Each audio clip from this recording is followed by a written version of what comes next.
এক মদনা বয়ফ্রেন্ড তার মদনির জন্য একটা গিফট কিনতে চায় তাদের 1 বছর পূর্তি উপলক্ষে ভালোবাসার। একটা গ্রুপে আমার পোস্ট করা এই হুপার্টের ছবিটা দিয়ে সে আমাকে বারবার রিকোয়েস্ট করছে। আমি তাকে এতই বোঝানোর চেষ্টা করছি আমি এখন বিজনেসটা চালাই না, তারপরেও সে বারবার রিকোয়েস্ট করছে। মনে বড্ড মায়া লাগলো। প্রোডাক্টটা রেডি করার পরে যখন তাকে নক দিলাম, ভাইয়া 120 টাকা ডেলিভারি চার্জ। তখন মদন আকাশ থেকে পড়ল। Delivery charge? আবার ডেলিভারি চার্জও দিতে হবে? মদনের মদনির প্রতি ভালোবাসার নিমিষেই ভুস হয়ে গেল।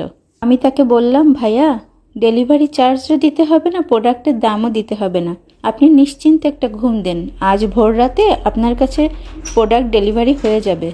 মদন তো ফ্রি পেয়ে মহা খুশি, তবে প্রশ্ন করলো ভোর রাতে কেন? বললাম, ভাইয়া আমি তো জিন দিয়ে পাঠাবো, জিনরা ভোর রাত ছাড়া কাজ করে না। আমার একটা জাদুর বাটি আছে, তার ভিতরে কয়েকটা জিন পুষে রেখেছি আমি।